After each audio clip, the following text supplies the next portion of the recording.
What's up, folks? Casual Dad here with another Warhammer Combat Cards Warlord guide. It's been just a quick minute since we got these, and today I'm very excited to introduce the Lion himself. This is a lot faster than I expected because we got Guilliman as a playable Warlord not too long ago, but I guess this guy was already built and designed, so it was relatively easy to roll him out. Let me check something real quick before I get into the deep dive on the guy. Space Marines. Okay. So he is coming in at the most expensive, no, tied. So he comes in at the exact same points cost as Guilliman, which makes him, Guilliman, Robot, Guilliman, which makes him the second, or tied for most expensive Warlord in the game, unless I'm mistaken. I can double check that in a minute. But here's his max stats, and we've seen him before in some of the single player campaigns, if you played enough. I really love this model. He's just got some kind of poise that I find very alluring that Guilliman doesn't. I love the sword. I do like the flaming sword, but I like this sword. It's just so... He very much feels like a knight, like a medieval knight. He's got a shield, he's got a sword, he's got a face. Yeah, and you can also have him with the helmet, but this one isn't modeled with the helmet. So, also being part of the Dark Angels, I always enjoyed this, where the Dark Angels are the first Legion, I believe, the first of all of the Space Marine chapters created when the Emperor first started his Grand Crusade. But half of the chapter fell to chaos. And so the first priority of all the Dark Angels has always been to, first and foremost, track down every one of the Fallen who is scattered out throughout space and time by the warp.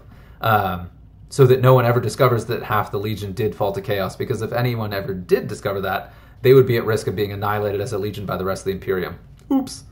But let's talk abilities. So he's legendary, of course, comes in with 2 traits, both of which can max out at rank 4. He's got shields and outflank. Outflank is just kind of a bonus there, whatever. He also has a whopping 181 base melee and 40 ranged. And then his psychic is a melee debuff. But my favorite thing about this guy has always been his ability, which feels very strategic, very tactical, applies all game. And that is a 2-part ability, like most of our super heavy commanders. While friendly cards are above 50% wounds, they attack first while defending.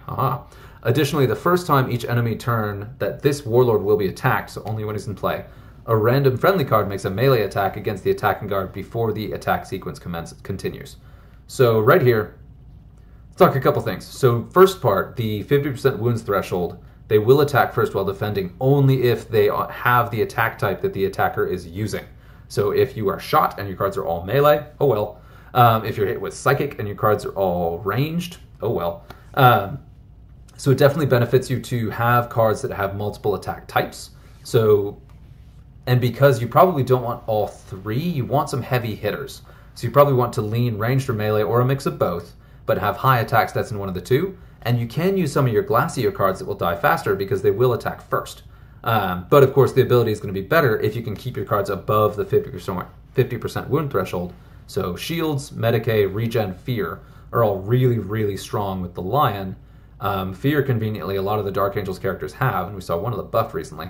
But then shields are really common in Space Marines. You've got a bunch of cheap Medicae, and you've got some really powerful hitting glass cannons.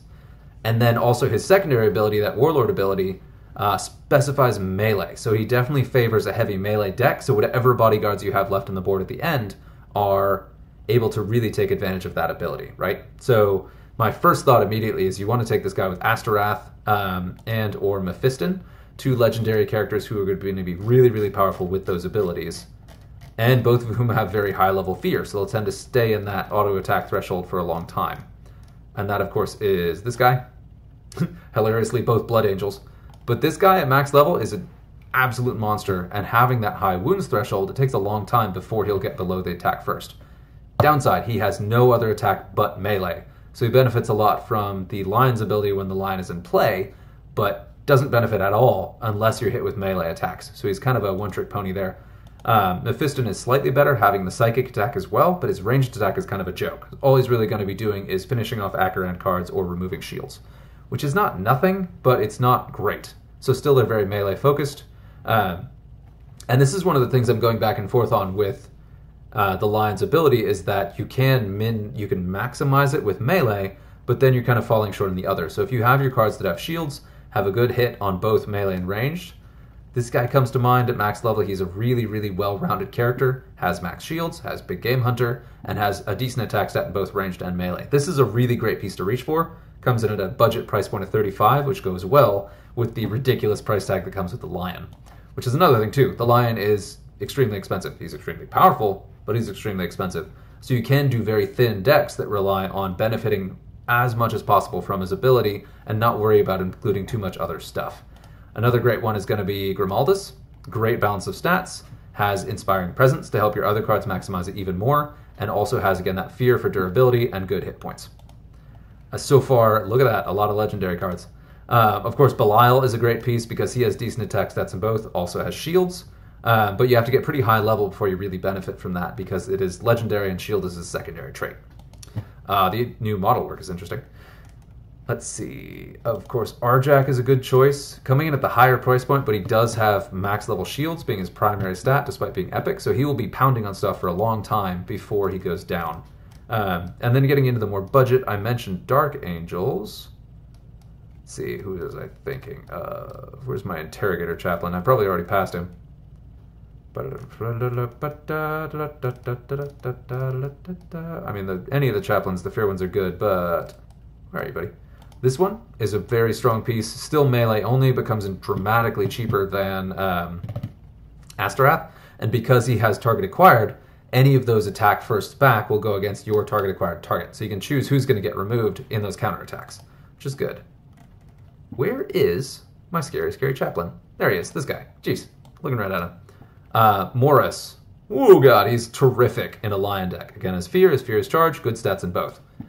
Decent price point too. You only get about 100, I think you get exactly 100 points to spend. So already I'm over the limit a couple times over. Let's see what we got. We got 35, we got 67, 90-ish. So that uses up basically all of our points doing those three. Those will be really, really good, and they can fill with whatever scrap piece you have. Scrap piece, god, that's terrible. Whatever low point card you have to throw in there to kind of balance it out. Other things to consider, this guy, not exactly eye-popping stats, but very cheap, and does benefit from the ability very well in all counts. He's a great bodyguard to go with the Lion. This guy also has excellent stats and is very cheap with high hit points and regen. Let's see some of the others. This guy's decent. Really, his stats are not very impressive, though. He does have both ranged and melee, but yeah, we're kind of getting diminishing returns there. Let's see if some of the others stands out here. This is a good one. Again, not great range, but good price point and has that Inspiring Presence, and so is an excellent piece to kind of lean on there. So that's kind of it. One of the things I really enjoy, like, I love the Lion. His ability is very cool, but when it comes down to it, it's fairly straightforward. Lends itself to a specific kind of play, and what you're probably best off doing is taking your most powerful, highest level couple melee cards that also have some good durability, and then hoping that they have ranged as well and not worrying about psychic. I will say that they are guaranteed to do a melee attack when the Lion is on the table. If they're hard-hitting melee cards, then they will probably get some kills doing that before on off turn. So on your opponent's turn, you'll probably remove a couple cards. If you have like Astarath and Mephiston on there, they're going to hit really, really hard in melee, even if they're not attacking back in that attack phase otherwise. So picture this. You've got a Psionic Blast card opposing you, right? Let's see. Yeah, so this is one of the great things about it, is it will attack the attacking card. So you've got a card off in the flank that's like, ooh, I'm safe here. Psionic Blast hits the Lion, or is targeting the Lion. Before that goes off, Astarath pops over and just one-shots it. And then suddenly that attack doesn't even happen. That's the kind of thing that makes this an incredibly powerful Warlord and really fun to play, but it's going to be a bit boom and bust. There will be counters that'll take you out. Like if you go against a, oh, what's his face? A Glogothrox deck? Good luck. But love it. Cool card. Really glad to see him in the game. And that's it. That's all we got. What a week. We got the AI changes. We had a bunch of crazy points drops. We had developer changes fairly recently, and now we have a new super heavy Warlord. There we go. Look at that. Let me double check real quick. Okay, yes. So those two are still tied for the top two most expensive Warlords in the game. I'll clear the filters and double check that too. Ooh, no, the Silent King is 110. So Silent King remains the most expensive. Both the Space Marine Warlords are 100, and then we have 80 for our Mechanicus guy here, who's still busted as heck. Yeah, I have yet to play against a call deck. I don't want to. I don't want to deal with that. But yeah. Again, though, what I love about all these guys is if you see more super heavy, very thin decks popping out, it's a giant soft buff to Glogothrox.